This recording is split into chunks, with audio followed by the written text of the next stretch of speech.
naman ba talaga ganito kadilim? Shh! Ay, sorry. Tadhanang mapaglaro. Kapalarang mapagbiro. Makita mo ang pag-ibig na totoo.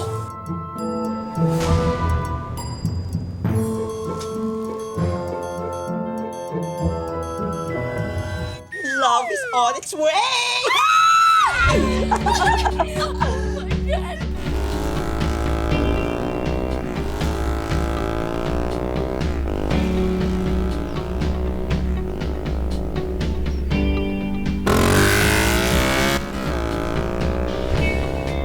Pero, iba't ibang klase rin ng pag-ibig ang iyong mararanasan.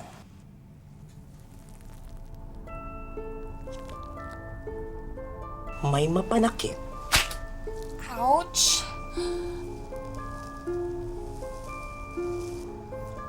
at may pag-ibig na mapagpatawad.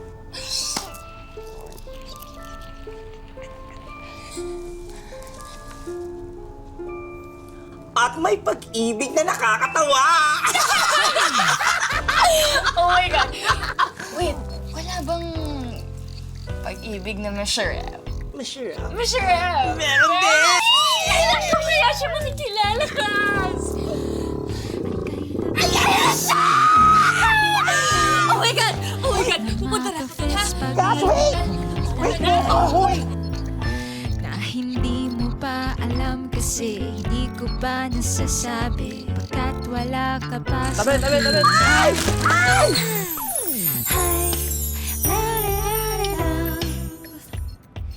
Pebrero na naman.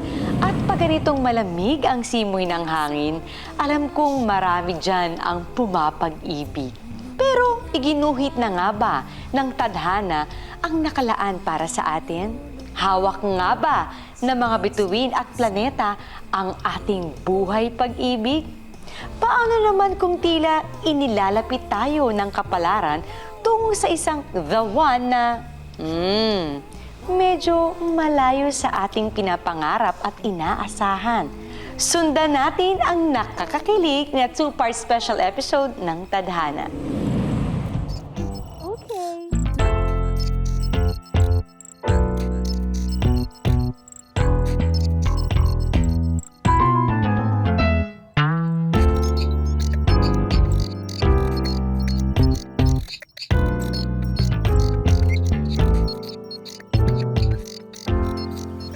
Sino ka?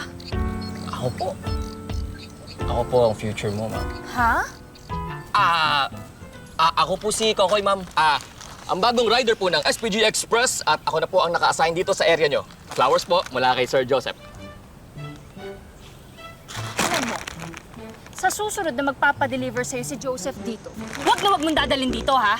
Naintindihan mo? Bakit po, ma'am? Bakit naman po? Mag-aaway po kayo. Wala ka ng paki doon!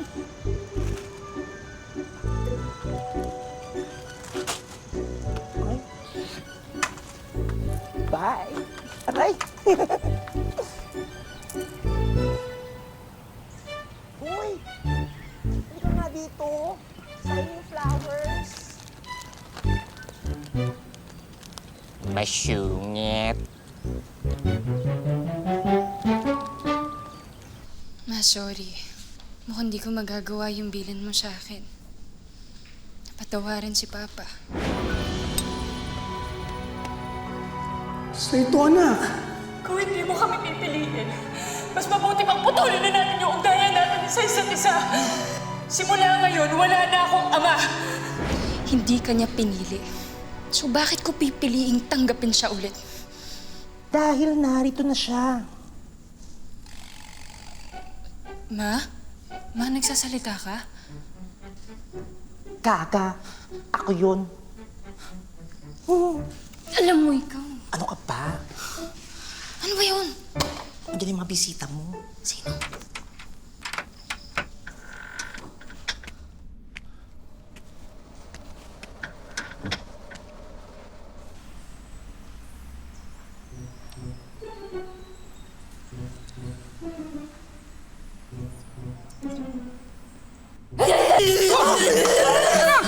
Kas! Kas!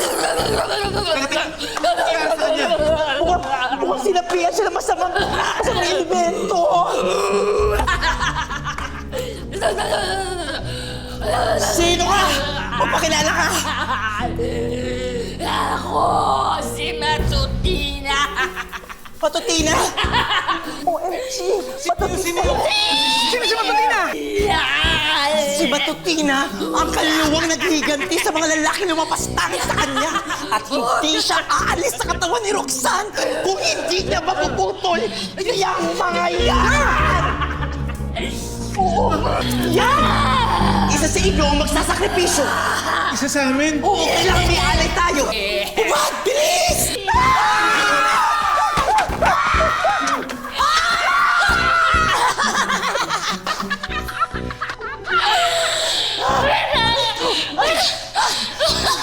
Best actress ka! Kas! Supporting actress ka naman!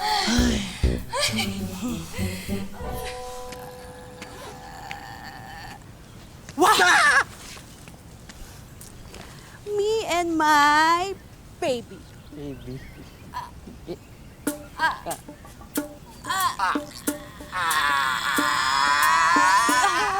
Lalabas na siya! Lalabas na siya! Sandali lang. Ito na siya! Charan! Ito si Barbie. Ito ang anak natin, Filimon. Hindi mo ako si Filimon. Sige po. Mauna na po ako. Hindi mo kami pwedeng iwan ni Barbie. Kamatayan lang ka mag-iwalay sa akin! Hindi ko. Bakit ba, Barbie? Filimon! Filimon!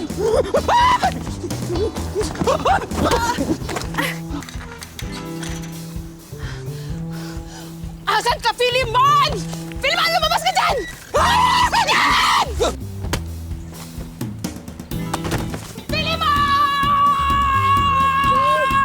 Hoy, Margarita! Alis ka na nga! Uwi!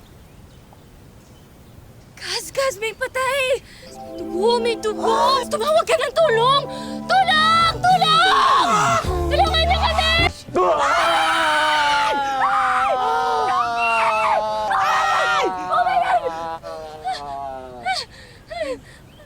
Actually po, hindi pa po ako patay.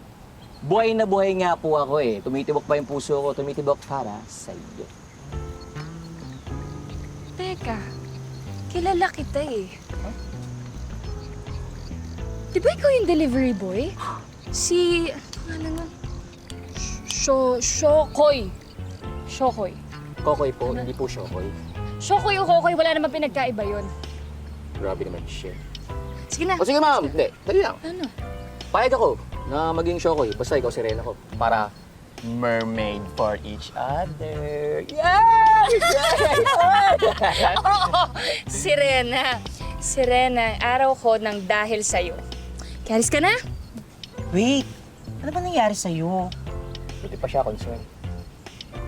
Oo, ayos lang po. Nabul ako ng babae na pagkamalan akong asawa niya. Oh no, so okay ka na?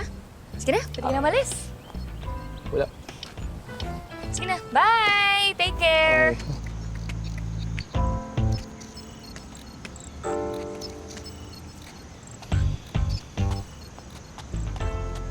Halika na.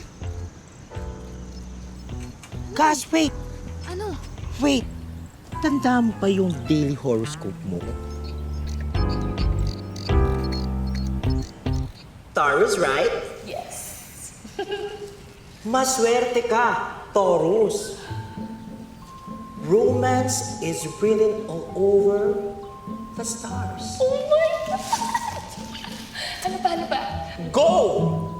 Mingle! And third! Lucky color, yellow. Yellow. And lucky number, 4 and 17. Bak na bak! Pasok sa banga! Ayan ha, nagsalita na ang universe. Alam mo, kadiri ka. Brief talaga. Oh my God, Gus! Siya na nga! Siya na nga si Mr. Right! Tignan mo yung plate number. 0417!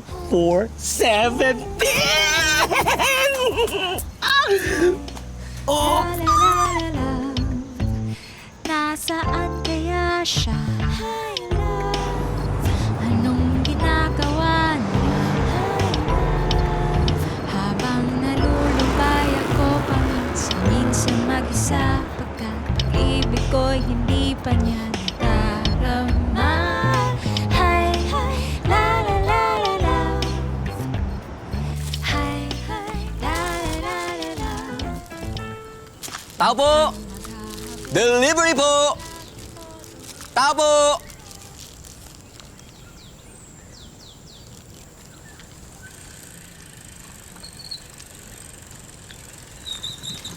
Sandali lang po, sandali lang po. Tutulungan ko po kayo tumawid. Sandali po. Sige po. Diretso lang po. Dahan-dahan lang po, dahan-dahan lang po. Sandali lang po. Sige po, dahan-dahan lang po. Opo, sige po. Malapit na po tayo sa kabila. Ayan. Dito po. Iikot po tayo. Ikot. Salamat. Apo, sige po. Ingat. Ingat po. Ay! Ma'am! Delivery niyo po, ma'am. Talaga ba, kuya? Late ka na, hindi ko natatanggapin yan. Naku, ma'am, 5 minutes lang naman po ako late. Saka, ma'am, kanina pa po ako tumatawag. Wala pong sumasagot. No. Ma'am, parang awa niyo na. Wala po akong pangabonan nito. Ayoko na nga, kuya. Ma'am, Kana, ako na magbabayad nito. Alam mo, next time, huwag kang o-order kung hindi mo naman kayang bayaran. Halika na nga.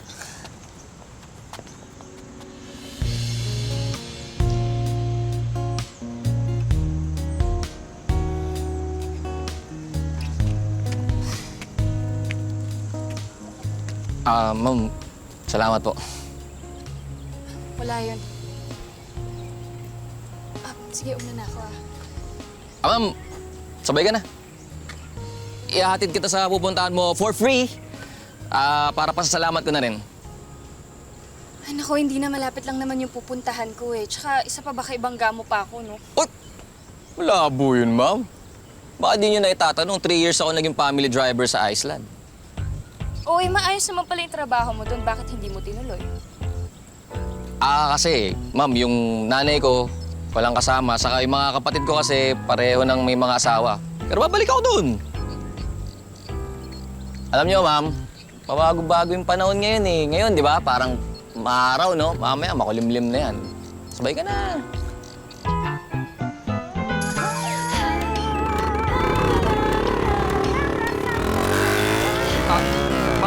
Ma'am, ayaw kumagat ang preno, ma'am. Ma'am, yakap ka, bilis, ma'am! Yakap ka!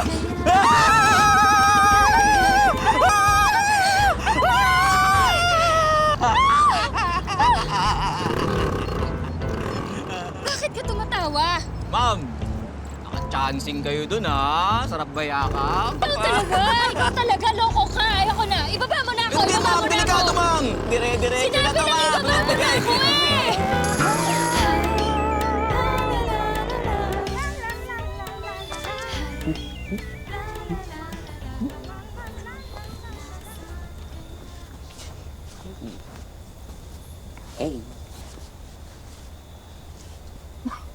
Nanalo ba tayo sa loto, anak? Di pa, Nay, pero parang nanalo na rin ang puso ko. Nay, may nangyari na sa amin ng future girlfriend ko! Diyos ko! Nay, sumakay na siya sa akin. Sarap ng feeling, Nay. Para akong nasa Ang ibig mong sabihin, magkakaapo na ako? Ha? Na hindi yun ang ibig ko sabihin. Ang ibig ko sabihin, sumakay na siya sa akin sa motor. Natid ko sa bahay. Ay, sus! Akala ko naman kung ano na. Kasi kung iniisip niyo, Nay. Pero bunso, ha? Hinay-hinay ka lang, ha? Baka mamaya niyan, umasa ka lang dyan, tapos masaktan ka sa bandang huli. Nay, alam ko naman, Nay, na wala akong pag-asa sa kanya. Hindi naman ako mayaman. Hindi pa agwapo. Ano ka ba naman? Hindi naman yan ang ibig kong sabihin. Ang sa akin, ayoko kong masaktan ka. Saka yung mga sinasabi mo, hindi naman lahat ng babae sa yaman at saka sa itsura na i-inlove. Tingnan mo naman ako, oh. Tingnan mo ako. Tingnan mo ako. Dali nga. Oh. Tingnan mo. di ba nainabaw kay tatay mo? Tingnan mo naman, oh. Ayan, oh. Oh, ay, magkahugis talaga kayo ng mukha ng tatay mo. Ayan. Kaya may pag-asa ka pa. Ang bunso naman, oh. Tiwala lang. Oh, di ba? Oh, pakita yung dimples. Ah, di ba? Sa dimples pa lang. Patay na. Oh.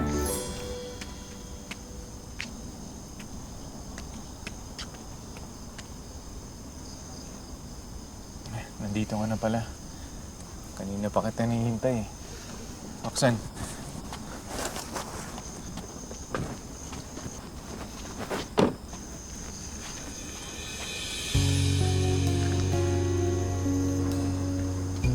Para sa'yo.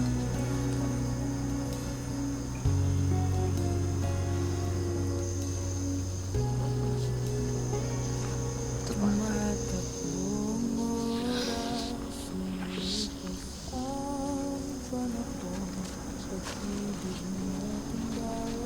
Bati na tayo. Hindi ganun kadali makalimot. Patawarin mo lang ako. Mahal na mahal kita. Mahal? Pero sinaktan mo ko.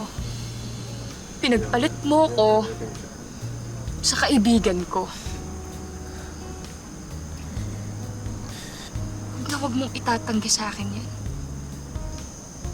Dahil meron akong screenshots na magkasama kayo ni Maureen. Kapal ng mukha mo. Pati yung regalo ko sa yung jacket, pinagamit mo sa kanya? Ha? Wala kang pinagkaiba sa tatay ko. Inamin ko nagkamali ako. Pero sa pagkakamali ko yun, na-realize ko kung gaano ka kahalaga sa akin. Kung gaano kita kamahal. Roxanne, mas mahalaga talaga sa akin. Handa akong magbago. Patawadin mo lang ako, Roxanne. Please.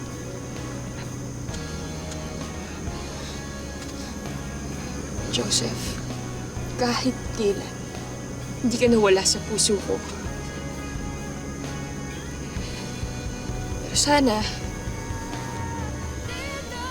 huwag natin madaliin lahat.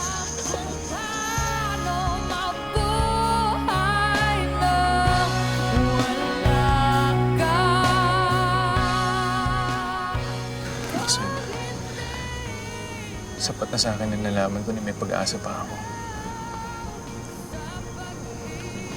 Yun lang sapat na sa akin.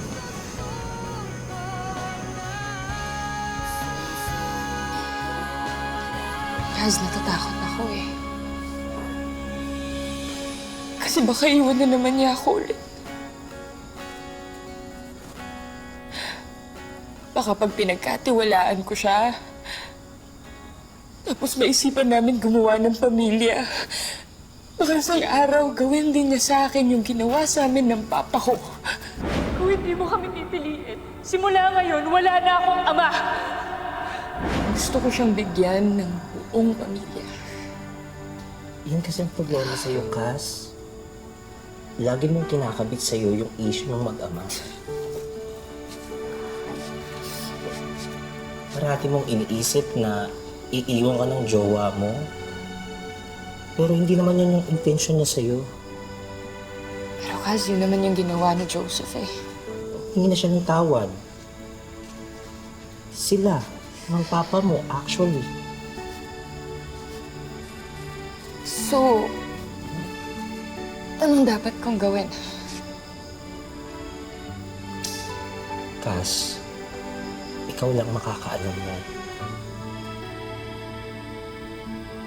Iniwan, nasaktan, natakot ng magmahal. May pag-asa pa kayang lumigaya si Roxanne? Siguro naman. Lalo na kung ibababa niya muna ang mga isyong pasan-pasan at ang kanyang puso ay muli niyang bubuksan. Ako po! Andali!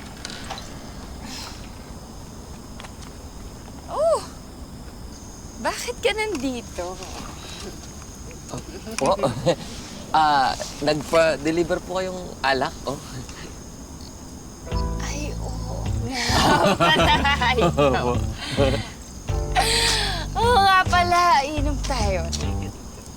Halika, sama mo kung mag-iinom tayo. Ay, naku, hindi po pwede. May delivery pa po kasi ako. Hindi na. Marami pa po. Wala akong kasama eh. Ano? Delivery? O ako?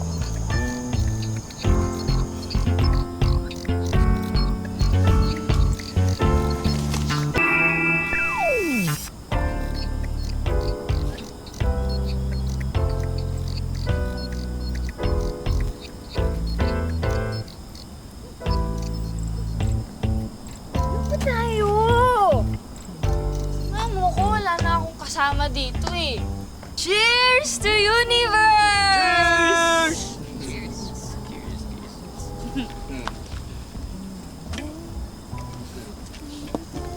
Oo. Makinig ka, ma'am. Alam mo ba, dalawa lang ang bisyo ko. Ano ba yan? Ang malasing sa pagmamahal mo at ang isugal ang lahat para sa iyo. Sige, ako. Ako naman. Okay. Alam mo ba, tuwing nakikita kita, nawawalan ako ng gana. Bakit? Nawawalan ako ng gana humanap ng iba. Pwede. Ma-share ko lang. Alam mo ba na gusto kong maging puwit ng kaldero? Puwet ng kaldero? Bakit naman? Para Puwet ng palagi kaldero. mo akong kinikis.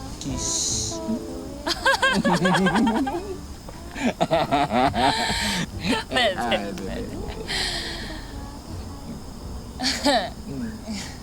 Pero bakit ganun, no? Lahat ng masasaya sa umpisa,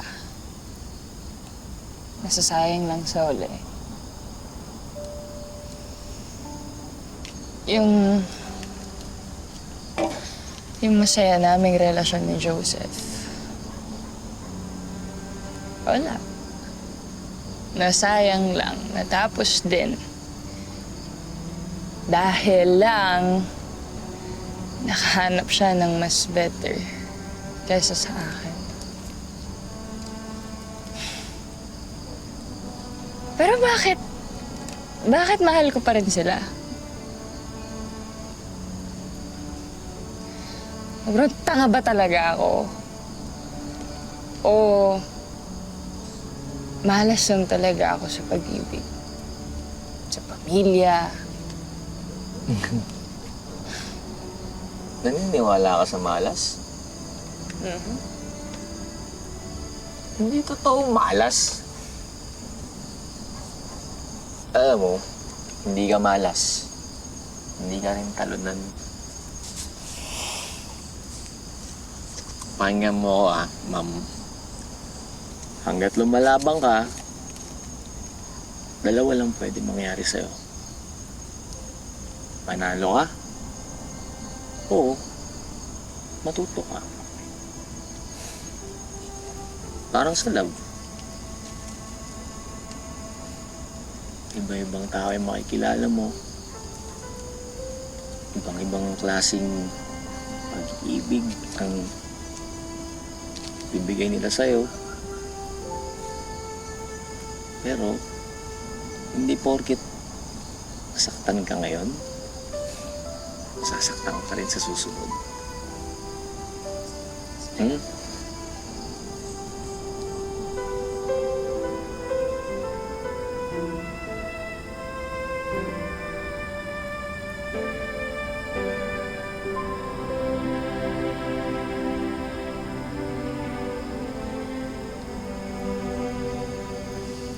iniming mo?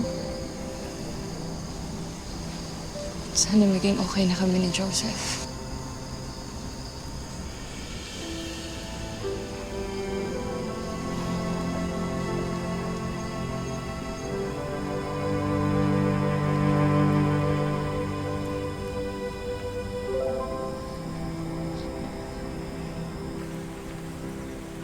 Kumain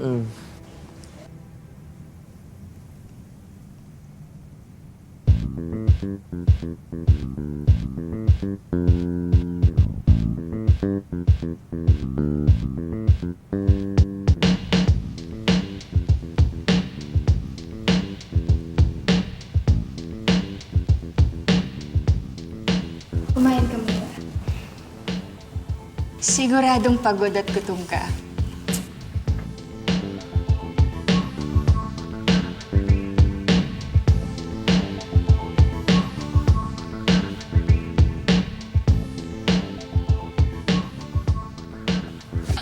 Hoy, umasa! Alam mo, walang nangyari sa atin kagabi. Hindi ako ganun klaseng babae. Go, mag-breakfast ka na. Naku, ma'am. Alas 8 na pala, malilate na ako. Nagluto pa naman ako. Kumain ka muna. Naku, hindi ko. Baka masasanti ako sa trabaho eh. Sige po, ma'am. Ay. Sige, salamat. Pasensya na ako. Joseph? Bakit nandito to? Huwag mo sabing pinatulan mo tong dugyot na delivery boy na to. Teka lang, tama na yan. Tama na yan, Joseph. Joseph, tama na. Walang nangyari sa amin ni Kokoy. Walang nangyari sa inyo. Bakit siya nandito? Kasi gusto ko lang ng kausap. Gusto ko malaman kung tama yung desisyon ko. Desisyon na ano? Napatawarin at tanggapin ulit kita, Joseph.